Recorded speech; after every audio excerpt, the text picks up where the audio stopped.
Hello दोस्तों, good morning. तो आज की वीडियो में हम इंडियन कॉन्स्टिट्यूशन के कुछ फैक्ट्स हैं, मोर देन 75, जो कि यूपीएससी की एग्ज़ाम, ठीक है, इसके अलावा यूपीपीसीएस और अनदर कंपटीशन एग्ज़ाम्स, राइट, उन सभी के लिए फैक्ट्स बहुत ज़्यादा इंपॉर्टेंट हैं, जिनका आप सीधा पीटी में इस्तेमाल कर सकते हैं। इसके अलावा मेंस में आंसर राइटिंग के लिए इस्तेमाल कर सकते हैं, और इंटरव्यू में तो डेफिनेटली आप इसका इस्तेमाल कर ही सकते हैं, right. So without wasting your time, let's get started. आप सब लोगों को पता है कि 75 ईयर्स हो गए हैं हमारे संविधान को अडॉप्ट किए गए, ठीक है, और 26 नवंबर 1949 को हमारा संविधान को अडॉप्ट किया गया था। आपको पता होना चाहिए 26 नवंबर को इसलिए संविधान दिवस भी मनाया जाता है। कब से मनाया जा रहा है ये? 2015 से, याद रखिएगा। ओके, चलिए, तो 75 साल हो गए हैं, तो 75 फैक्ट्स याद करते हैं। सत्यमेव जयते यहाँ पे लिखा है, आपको पता है, ये हमारा अशोक चिन्ह है, इनके नीचे सत्यमेव जयते जयते लिखा है, और जो कि कहाँ से लिया गया है? मुंडका उपनिषद से लिया गया है, राइट। बहुत इंपॉर्टेंट है ये। चलिए, प्रिफेस पढ़ने की कोशिश करते हैं और समझने की कोशिश करते हैं, और क्या हम यूपीएससी के एग्ज़ाम में इसका इस्तेमाल कर सकते हैं। देखिए कितनी बढ़िया लाइन लिखी है, ये आप सीधा का सीधा इंट्रोडक्शन में इस्तेमाल कर सकते हैं। देखिए, the Indian constitution is a corner stone of Indians democracy. India की जो लोकतंत्र है, इंडिया का जो लोकतंत्र है, इंडिया की डेमोक्रेसी है, उसका कॉर्नर स्टोन है संविधान है, आधारशिला है। समझिए ये बात, बहुत बढ़िया लिखी है उन्होंने। Shaping the nation as a sovereign, secular and inclusive republic, जो कि हमारे नेशन को, हमारे देश को एक सॉवरन देश बनाने में मदद करता है, सेक्युलर बनाने में मदद करता है, और इंक्लूसिव ऑफ रिपब्लिक बनाने में, एक गणराज्य बनाने में मदद करता है। अडॉप्ट किया था 26 नवंबर 1949 को, आपको पता है, जो कि it reflect the aspirations of newly independent nation. कितनी बढ़िया लाइन लिखी है कि यार संविधान नहीं होता उसके पहले की स्थिति और अभी की स्थिति में क्या डिफरेंस होता है, सॉरी। तो आप ये बढ़िया लाइन इस्तेमाल कर सकते हैं, जो कि ये इंश्योर करता है लिबर्टी, जस्टिस, इक्वालिटी और फर्टर्निटी हम सब के लिए। समझ में ये बात? कॉन्स्टिट्यूशन को क्राफ्टेड किया गया था कॉन्स्टिट्यूंट असेंबली के द्वारा, फॉर्म्ड ऑन 6 नवंबर 1946 को संविधान सभा को बनाया गया था, ताकि हमारे देश की जो डिफरेंट डिफरेंट वॉइसेस है उसको रिप्रेजेंट किया जा सके। हमारे संविधान को बनने के लिए हमारे कॉन्स्टिट्यूशन मेकर ने दुनिया के कई संविधान से इंस्पिरेशन ली है, ताकि हमारी एक इंडिया की यूनिक नीड है उसको फुलफिल किया जा सके। और इसके चलते हुए हमारा संविधान एक लेंथीस्ट और द मोस्ट डिटेल कॉन्स्टिट्यूशन पूरे वर्ल्ड में बना है, जिसने हमारी पूरी population, one of the most populous country in the world, और आई वुड से यूएन का डाटा अगर मैं कोट करूं तो बोले कि इंडिया जो है कि एक most populous country in the world है। तो सबसे जनसंख्या वाले देश के लोगों को एकत्रित करना और उनके अधिकारों की रक्षा करना, ये हमारे संविधान ने साबित किया है। So it's really proud movement for all of us कि हमारा संविधान इतना बढ़िया तरीके से लिखा गया है और बनाया गया है। ये एक ई बुक है जो सेलिब्रेट कर रही है 75 years of the remarkable documents by representing 75 facts. देखिए, एक बात मैंने आपको बताई थी कि सरकारी परीक्षा, सरकारी किताब, क्योंकि सरकार का जो डाटा होता है, फैक्ट्स होता है, वो कभी गलत कोई भी एग्जामिनेशन नहीं मानेगा, राइट। तो दैट इल्यूमिनेट्स, ओरिजिन बताएगा, प्रिंसिपल बताएगा, और ऑनगोइंग रिलेवेंस क्या है हमारे संविधान का, इसके बारे में हम बात करेंगे। और हर एक फैक्ट्स आपको कॉन्स्टिट्यूशन की लेगेसी के बारे में बताएगा, जो लेगेसी हमको गाइड करती रही है और इंस्पायर करती रही है एक पूरे विश्व की सबसे लार्जेस्ट डेमोक्रेसी होने के नाते। सॉरी। चलिए शुरू करते हैं और समझने की कोशिश करते हैं फैक्ट्स। सबसे पहले तो हम देखते हैं असेंबली कंपोजिशन, ठीक है। तो हुआ ये कि इनिशियली हमारी जो कॉन्स्टिट्यूंट असेंबली थी उसमें 389 मेंबर्स थे। याद रखिएगा, सबसे इम्पॉर्टेंट एंड मोस्ट पॉइंट यहाँ से याद रखना है। इसके बाद क्या हुआ कि 292 members were elected through the provincial legislative assembly. Provincial legislative assembly हुआ करती थी, वहाँ से 292 मेंबर्स इलेक्ट किए गए हैं। 93 रिप्रेजेंटेड द इंडियन पेंसिलिस स्टेट को। उन्होंने जो पेंसिलिस स्टेट मतलब वो स्टेट चूँकि राजा के अधीन होते थे, उनको 93 सीट के द्वारा रिप्रेजेंट किया गया था। और 4 सीट जो थी रिप्रेजेंटेड द चीफ कमिश्नर्स। ठीक है, तो क्या ब्रिटिश राज में क्या था कि कुछ प्रोविंसेस थे, वो लेजिस्लेटिव असेंबली हुआ करती थी, उसमें कुछ में चीफ कमिश्नर हुआ करते थे, उनके माध्यम से उस प्रोविंस को रूल किया जाता था, गवर्न किया जाता था। तो जो कमिश्नरी सिस्टम वहाँ पर हुआ करता था, वहाँ पे 4 सीट हुआ करती थी। ठीक है, मेंबर्स दे उनको इनडायरेक्टली इलेक्शन के माध्यम से चुना गया था, कैबिनेट मिशन के रिकमेंडेशन के अनुसार। ये भी एक इम्पॉर्टेंट पॉइंट है। अगला फैक्ट्स आपको याद रखना है कि इनॉग्रल सेशन में क्या हुआ था कि जो फर्स्ट सेशन था कॉन्स्टिट्यूशन असेंबली का, वो 9 दिसंबर 1946 को शुरू हुआ था। ये डेट कई बार एग्ज़ाम में पूछी गई है और आपको भी पता होना चाहिए कि 9 दिसंबर 1946 को संविधान सभा की पहली बैठक थी। और ये बैठक हमारे कॉन्स्टिट्यूशनल हॉल में हुई थी, जो कि पुराना पार्लियामेंट है, उसमें ये हॉल है। और अब उस पार्लियामेंट को संविधान सदन के नाम से जाना जाता है। डॉक्टर सच्चिदानंद सिन्हा, उन्होंने इस मीटिंग को प्रिसाइड किया था and he was the temporary chairman of the constituent assembly. 11 दिसंबर 1946 को डॉक्टर राजेंद्र प्रसाद जी हैं, उनको परमानेंट कॉन्स्टिट्यूंट असेंबली के चेयरमैन के रूप में चुना गया और बाद में भारत के वो प्रथम राष्ट्रपति भी बने। अगला फैक्ट, पोस्ट पार्टीशन के बाद जब बंटवारा हो गया तो क्या हुआ, हमारा संविधान बनना शुरू हुआ था, लेकिन माउंटबेटन प्लान आया इसके बाद सॉरी जून 3 प्लान भी इसको बोला जाता है 1947 में। और इस प्लान के माध्यम से एक सेपरेट कॉन्स्टिट्यूंट असेंबली बनाई गई पाकिस्तान के लिए। और रिप्रेजेंटेटिव जो थे प्रोविंसेस से, वो एकदम कुछ अलग हो गए थे पार्टीशन होने के बाद, क्योंकि कुछ प्रोविंसेस थे वो पाकिस्तान में चले गए थे। एक ईस्ट पाकिस्तान और एक वेस्ट पाकिस्तान बन गया। ईस्ट पाकिस्तान था वो आज का बांग्लादेश है। तो इसके कारण जो सीट्स थी वो कम हो गई थी। कितनी हो गई थी? 299 हो गई थी। 389 से रिड्यूस हो गया, कितनी हो गई थी? 299 हो गई थी। तो अगर पूछे कि स्टार्टिंग में कितनी थी? 389। पार्टीशन के बाद कितनी थी? तो 299, 299।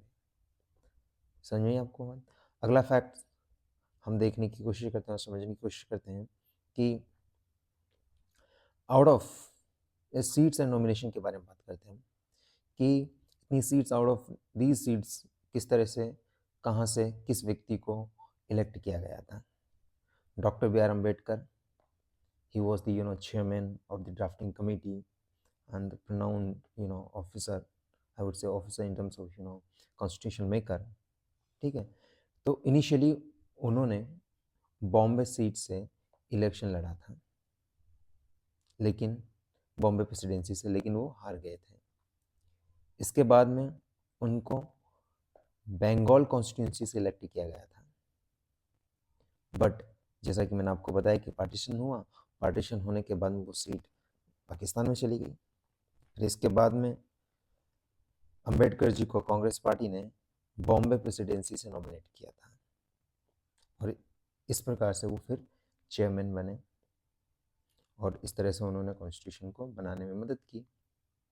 आउट ऑफ 299 सीट जो असेंबली की थी, उसमें से 229 इलेक्टेड की गई थी 12 इंडियन प्रोविंसेस से, 10 नॉमिनेटेड फ्रॉम दी 29 प्रिंसलेस स्टेट। अब ये प्रोविंसेस क्या होते हैं और प्रिंसलेस स्टेट क्या है, ये मैंने आपको बता दिया।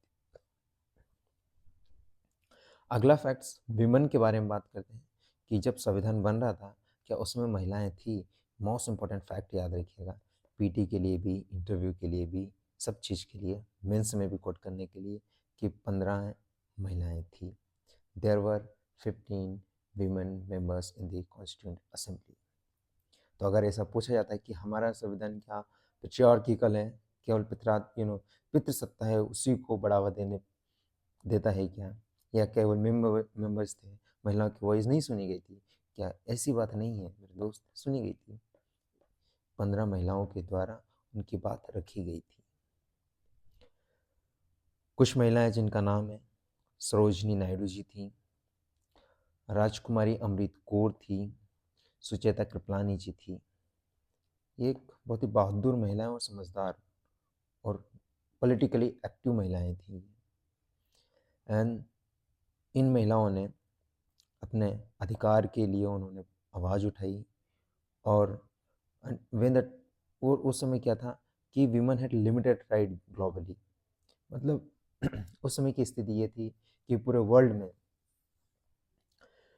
महिलाओं के लिए अधिकार बहुत ही लिमिटेड थे। उस समय हमारे भारत की महिला ने उनके अधिकार के लिए आवाज़ उठाई संविधान सभा में। ये बहुत ही सराहनीय कदम था उनका। अगला फैक्ट समझने की कोशिश करते हैं कि फर्स्ट प्रोसीडिंग थी वो 9 दिसंबर 1946 से शुरू हुई थी। ठीक है, और इस सेशन को शुरू किया गया था वंदे मातरम को गाते हुए। ठीक है, जो कि हमारे इंडिया के जो फ्रीडम स्ट्रगल है और हमारे इंडिया की यूनिटी को दर्शाता है। आचार्य कृपलानी जी थे, उन्होंने इनॉग्रल एड्रेस उनको मतलब इस लेक्चर को डिलीवर किया उन्होंने, और जो मेंबर्स थे उनका उन्होंने स्वागत किया। और इसी के बीच उन्होंने ये भी बात कही कि सबसे महत्वपूर्ण ये है कि हमारी जो डाइवर्सिटी है उसमें यूनिटी बना के रखना है, यूनिटी इन द डाइवर्सिटी। और the first day concluded with थी 207 मेंबर उस समय आए थे, और उन्होंने अपने रजिस्टर में नाम दर्ज कराए, मतलब प्रेजेंट हुए थे वो। समझ में 299 से उस समय जो प्रेजेंट थे फर्स्ट सेशन में, फर्स्ट प्रोसीडिंग में, आई वुड से पहली मीटिंग लगी थी 9 दिसंबर 1946 को, उस समय 207 लोग उपस्थित थे। फ्लैग के बारे में जानिए। फ्लैग हमारे नेशन के लिए बहुत ही इम्पोर्टेंट है। हमारा जो नेशनल फ्लैग है उसको अडॉप्ट किया गया था, and it represents from the 22 July 1947 by the constituent assembly. ठीक है, तो याद रखिएगा 22 जुलाई 1947 से। ठीक है, it serves as a flag of dominion of India from 15 अगस्त 1947 से लेके 26 नवंबर 1950। तो फ्लैग ऑफ डोमिनियन, इंडिया का फ्लैग, हमारा जो फ्लैग था उसको मतलब डोमिनेंस मतलब डोमिनियन स्टेटस दे रखा था उन्होंने। ब्रिटिशर्स ने भारत को डोमिनियन स्टेटस दे रखा था, ये मान के चलिए इस तरह से। और इस तरह से हमारा फ्लैग भी था, उसको बोला गया था flag of the dominion of India, जो कि 15 अगस्त 1947 से लेकर 26 जनवरी 1950 तक रहा। और इसके बाद में क्या हुआ, जब हमारा देश आज़ाद हो गया तो रिपब्लिक ऑफ इंडिया का फ्लैग बन गया। सैफरन कलर है, 3 कलर आपको पता है हमारे फ्लैग में, नेशनल फ्लैग में, हमारे राष्ट्रीय ध्वज में सैफरन कलर हमारी स्ट्रेंथ को सिंबलाइज करता है। वाइट कलर शांति का प्रतीक है, विद धर्म चक्र है। एंड ग्रीन कलर सिग्निफाइज करता है ग्रोथ और फर्टिलिटी, हमारी ग्रोथ और फर्टिलिटी हो। अगला बहुत ही इम्पोर्टेंट फैक्ट है वो ये है कि ट्रांजिशनल असेंबली हुआ ये दरअसल 14 अगस्त 1947 की मध्यरात्रि को कॉन्स्टिट्यूशन असेंबली कॉन्स्टिट्यूशन हॉल में एकत्रित हुई, और assembly transient to become legislative assembly of the independent India, जो एक तरह से हमारी लेजिस्लेटिव काउंसलिंग के रूप में बनी वो। समझे ही बात है कि अब ये हमारा अब संविधान बनाएगी है constituent assembly. This shift marked the final step of colonial rule and India's independence. It is the most important point which should be remembered. अगला पॉइंट याद रखिएगा कि की कमेटीज जो कि बहुत ही ज़्यादा इंपॉर्टेंट है। पहली कमेटी है राजेंद्र प्रसाद। श्री राजेंद्र प्रसाद जी, उन्होंने बहुत सारी कमिटीज़ उनको चेयर किया है, जैसे कि rule of procedure, steering committee, finance, staff and national flag. ये कमेटी पीटी के लिए भी बहुत ज़्यादा इंपॉर्टेंट है, आपको पता होना चाहिए। कभी कभी दे देते हैं नाम की कमेटी कौन कौन सी थी जो कि डॉक्टर राजेंद्र प्रसाद जी के द्वारा चेयर की गई थी। तो रूल ऑफ प्रोसीजर याद रखिएगा, स्टीयरिंग कमेटी याद रखिएगा, फाइनेंस एंड स्टाफ कमेटी याद रखिएगा, नेशनल फ्लैग कमेटी याद रखिएगा। These committees were chaired by the Rajendra Prasad, doctor Rajendra Prasad ji, right. Great. अगला पॉइंट याद रखिएगा कि अलादि कृष्णा स्वामी अय्यर, उन्होंने एक बहुत ही क्रेडेंशियल कमेटी है उनको लीड किया था, ठीक है। वाइल बी पट्टाभी सीतारमैया याद रखिएगा, उन्होंने हाउस कमेटी को चेयर किया था। तो हाउस कमेटी किसके द्वारा चेयर की गई थी? Most important point, P Pattabhi Sitaramayya ji ने चेयर किया था। K Munshi, which is one of the most prominent leader in the constituent assembly, उन्होंने हेड किया था किसको?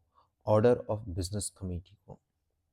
जीवी मावलंकर साहब ने लीड किया था the function of the constituent assembly को।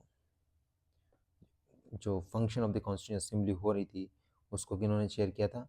जीवी मावलंकर साहब ने। ये क्वेश्चन कई बार पूछा जा चुका है और पूछे जाने की संभावना है और पूछा जाएगा। अगला पॉइंट डिस्कस करेंगे हम, डॉक्टर बी आर अम्बेडकर साहब का विजन क्या था। पता है कि ड्राफ्टिंग कमेटी के चेयर पर्सन थे वो डॉक्टर बी आर अम्बेडकर साहब थे, और मोस्ट इम्पॉर्टेंट कमेटी थी कॉन्स्टिट्यूंट असेंबली की। डॉक्टर बी आर अम्बेडकर साहब ने फाइनल ड्राफ्ट कॉन्स्टिट्यूंट असेंबली में भारतीय संविधान का फाइनल ड्राफ्ट नवंबर 4, 1948 को प्रेजेंट किया था पहली रीडिंग के लिए, और असेंबली ने इसके ऊपर एक जनरल डिस्कशन किया 5 दिन तक, और 9 नवंबर 1948 को कंक्लूड किया इसको। ड्राफ्टिंग कमेटी के बारे में हम समझते हैं कि ड्राफ्टिंग कमेटी, ये क्वेश्चन भी पूछा जाता कब इलेक्ट की गई थी, तो 29 अगस्त 1947 याद रखिए, मोस्ट इम्पॉर्टेंट डेट है। पहली रीडिंग कब हुई थी, कब बनाई गई थी, इलेक्ट की गई थी, तो इलेक्ट करने वाली याद रखिएगा अगस्त 29, 1947। Committee worked 141 days to prepare draft the constitution. Constitution को ड्राफ्ट बनाने के लिए कमेटी ने लगभग 141 दिन तक काम किया।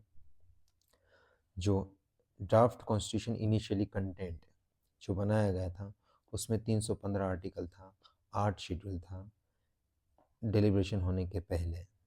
फिर इसके बाद इसमें डेलिब्रेशन, इनके ऊपर डेलिब्रेशन हो गया, जो भी हर एक क्लोज था, हर एक कॉन्स्टिट्यूशन का आर्टिकल था उसके ऊपर ड्राफ्ट का फिर डिस्कशन हुआ।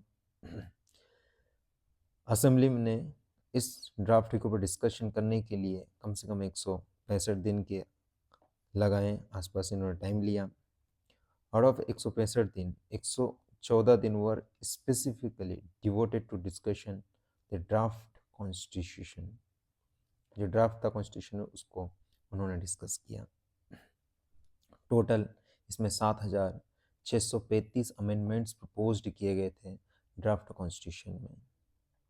इसके बाद हम देखते हैं फाइनलाइज्ड डॉक्यूमेंट के बारे में कि 7,635 proposed amendments the draft constitution, और 2,473 were moved for consideration by the constituent assembly. इतने प्रपोज्ड किए थे, लेकिन इसको कॉन्स्टिट्यूंट असेंबली ने आगे फॉरवर्ड किया था कंसिडर करने के लिए। फाइनल कॉन्स्टिट्यूशन जब बन के तैयार हुआ उस समय 395 आर्टिकल, 12 सॉरी 22 भाग थे और 8 शेड्यूल थी। इंपॉर्टेंट पॉइंट याद रखिएगा ये। अगला पॉइंट याद रखिएगा, at the time of its adoption, जब इसको अडॉप्ट किया गया था, अंगीकृत किया गया था, it was world's lengthiest written constitution. कहीं भी आप इस्तेमाल कर सकते हो मेंस में। अगला पॉइंट फाइनल सेशन के बारे में बात करते हैं। The constituent assembly held it's final meeting on 24th of January 1950। On this day, जब फाइनल सेशन हो रहा था उस समय 284 कितने थे, 284 मेंबर ने साइन किया था कॉन्स्टिट्यूशन को, एंड जन गण मन was officially declared national anthem. तो याद रखिएगा कि 24 नवंबर को हमारे कॉन्स्टिट्यूशन के ऊपर साइन की गई थी और इसी समय नेशनल एंथम को भी ऑफिशियली अडॉप्ट किया गया था, जिसको हम स्कूल में गाते आते रहे हमेशा से, जनगण मन। समझ में ही बात। इसके अलावा during the session doctor Rajendra Prasad was named as a first president of India.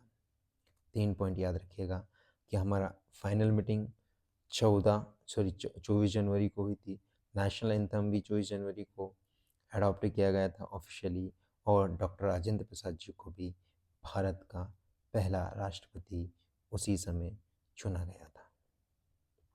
इसके बाद में कॉन्स्टिट्यूशनल जर्नी के बारे में हम बात करते हैं कि हमारी जो कॉन्स्टिट्यूंट असेंबली है उन्होंने 2 साल 11 महीने 18 दिन के आसपास लिया भारत के जो इंडिपेंडेंट भारत के कॉन्स्टिट्यूशनल ड्राफ्ट को तैयार करने के लिए। असेंबली में टोटल 11 सेशन आयोजित किए गए थे और over the 53,000 visitors observed the constitution deliberation from visitors gallery during this period। इसके बाद हम डिस्कस करते हैं की डेट्स जो कि बहुत ज़्यादा इम्पॉर्टेंट है। कॉन्स्टिट्यूशन ऑफ इंडिया को अडॉप्ट किया था 26 नवंबर 1949 को और 2015 से संविधान दिवस मनाया जाता है। Ministry of social justice and empowerment इस चीज़ को सुपरवाइज करती है। हमारा संविधान 26 जनवरी 1950 को फोर्स में आया। 26 जनवरी 1950 is celebrated as the republic day in India. ये इस बात को इंगित करता है कि हमारा भारत देश ट्रांजिशन हुआ था, एक रिपब्लिक देश बना था, हमारा देश आज़ाद हो गया था और रिपब्लिक बन गया था, गणराज्य बन गया था। सॉरी। इसके बाद कॉन्स्टिट्यूशनल इन्फ्लुएंसेस के बारे में हम बात करते हैं कि गवर्नमेंट ऑफ इंडिया एक्ट 1935 ने बहुत सारे प्रोविजन उनको, बहुत सारी स्कीम्स उनको इन्फ्लुएंस किया है। फॉर एग्जांपल फेडरल स्कीम्स के बारे में, ऑफिस ऑफ द गवर्नर और judiciary provision in Indian constitution, ये सारे के सारे 1955 का एक्ट उससे इन्फ्लुएंस्ड है। यूएस का constitution inspired the fundamental right US के कॉन्स्टिट्यूशन से लिया गया। Judicial review and impeachment procedure for the president, ये सारे के सारे यूएस के कॉन्स्टिट्यूशन से लिए गए हैं। ये सारे के सारे यूपीएससी में या अदर एग्जाम में सीधा पूछा जाता है कि यूएस के कॉन्स्टिट्यूशन से क्या क्या लिए गए हैं, ABC करके आ जाते हैं, बताइए। पेयर्स वाले क्वेश्चन आ जाते हैं, तो you should be aware about all this things. These are the very very important point. फिर आयरिश कॉन्स्टिट्यूशन से क्या लिया गया था, DPSP, जिसको बोलते हैं directive principle of the state policy and method of election. Mind my words and read this line की election, the method of the election of the president ली गई थी, याद रखिएगा। लेकिन अगर इम्पीच करना है, हटाना है, तो वो कहाँ से लिया था, USA से। इसके बाद गांधीयन आइडियाज़ कहाँ देखने को मिलते हैं आपको, गांधीयन आइडियाज़ थे वो इन्फ्लुएंस्ड किया उन्होंने कॉन्स्टिट्यूशन को। एमिंग, गांधी जी ने क्या बोला था, क्या बोलते थे गांधी जी, उन्होंने बोला था कि भाई कॉटेज इंडस्ट्री उसको प्रमोट करिए रूरल एरिया में थ्रू द इंडिविजुअल और कोऑपरेटिव एफर्ट्स। देखने को मिलता है कैसे, वहाँ भी पता चलेगा पंचायत राज इंस्टीट्यूशन के बारे में जो कि आज हैं। Provision were made to prohibit consumption of intoxicants and reflecting Mahatma Gandhi's vision कि भाई ड्रग्स वगैरह कुछ चीज़ें मत लीजिए, इंटॉक्सिकेंट्स मत लीजिए। And the principle were incorporate as a DPSP, ये प्रिंसिपल्स थे उनको DPSP की तरह इनकॉर्पोरेट किया गया है, जो कि फ्यूचर गवर्नमेंट को गाइड कर सके पॉलिसी बनाने के लिए गांधी जी के विजन को आगे बढ़ाते हुए, ताकि सोसाइटी को बेटर बना सके। राइट, अब देखते हैं सोशल इक्वालिटी के बारे में। आर्टिकल 17 जो कि अनटचेबिलिटी को अबोलिश करता है, ठीक है, और किसी भी तरीका की जो कोई भी जो छुआछूत होती है उसको प्रोहिबिट करता है, प्रतिबंधित करता है। आर्टिकल 18 क्लॉज 1 जो टाइटल से उसको प्रोहिबिट करता है कि आप कोई राय बहादुर और ये बहादुर वो बहादुर ये चीज़ें जो राजा महाराजा लगाते थे, इस तरह की चीज़ आप नहीं लगा सकते हैं। लेकिन ये एक्सेप्ट किसके लिए, मिलिट्री के द्वारा कोई टाइटल दिया गया या फिर एकेडमिक डिस्टिंक्शन कुछ दिया गया है तो आप उसका इस्तेमाल कर सकते हैं। ये आर्टिकल 18 क्लॉज 1 फ्यूडल सिस्टम में उसको एंड करता है। सो मिलिट्री वाले टाइटल्स सो जनरल वाले हैं तो आप लगा सकते हैं, एकेडमिक लाइक डॉक्टर्स हो गए, इंजीनियर्स हो गए एक्सेट्रा, आप ये इस्तेमाल कर सकते हैं। द कॉन्स्टिट्यूशन इंश्योर करता है पॉजिटिव डिस्क्रिमिनेशन, कैसे schedule caste and schedule tribes वगैरह हैं उनको रिजर्वेशन दिया ताकि सोशल इकोनॉमिक एंड पॉलिटिकल उनका इंक्लूजन हो सके। The basic and the fundamental reason behind the reservation क्या था, रिजर्वेशन के पीछे जो कारण था वो historical, social, political and economical injustice with these community, उनके साथ एक ऐतिहासिक तौर पर देखा गया उनका शोषण हुआ है, तो ये चीज़ इंक्लूड की गई ताकि उनको मेन स्ट्रीम सोसाइटी में इंक्लूड किया जा सके। हैंड रिटन मास्टरपीस के बारे में हम बात करते हैं तो कॉन्स्टिट्यूशन ऑफ इंडिया को वो हाथों से लिखा गया था, calligraphically crafted in both the Englishes, both the languages, Hindi and English दोनों में, इंग्लिश एंड हिंदी में किया गया था, जिसमें 90,000 वर्ड्स के आसपास थे। ये मोस्ट इम्पोर्टेंट पर्सनालिटी है, इनका नाम याद रखिएगा, प्रेम बिहारी नारायण रायजादा। उन्होंने जो ओरिजिनल इंग्लिश वर्जन था उनकी कैलीग्राफी की है, ठीक है, उन्होंने बहुत तरीके से लिखा, बढ़िया तरीके से उन्होंने इटालियन शब्द में और जो स्टाइल में लिखा था। ये बेगन दी कैलीग्राफी कब उन्होंने शुरू की थी, 28 नवंबर 1949 को, और लेट अप्रैल 1950 के ऑनवर्ड उन्होंने एकदम बढ़िया तरीके से तैयार कर दिया था। इसके बाद हिस्टोरिकल इलस्ट्रेशन के बारे में हम बात करते हैं। ये दूसरी पर्सनालिटी है जिनका नाम याद रखिएगा, Nandlal Bose, celebrated artist from the Shantiniketan, ठीक है, टैगोर साहब का शांति निकेतन है, वैसे ये भी हैं नंदलाल बोस जी।